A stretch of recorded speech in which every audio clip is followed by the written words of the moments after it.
ना हात उरले होते, ना कान उरले होते, ना डोळे उरले होते, ना पाय उरले होते. स्तंभाला बांधलेला संभाजी राजा अभिमानानं स्वाभिमानानं मातृभूमीसाठी समर्पण व्हायला तयार होता. हापशे जवळ आले, संभाजीराजांच्या जवळ आले. हापशेंनी तलवार बाहेर काढली, सप्प करणा तलवार चालवली. संभाजीराजांची गर्दन मातीमध्ये खाली पडली.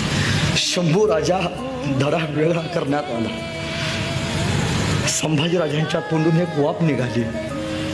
वाफेबरोबर माती आकाशात उंच उडाली आणि उडणाऱ्या मातीला माझा संभाजीराजा सांगत गेला, सांगा आबासाहेबांना, सांगा आबासाहेबांना, तुमचा छावा मातीत नाही मेला, तुमचा छावा मातीसाठी मेला.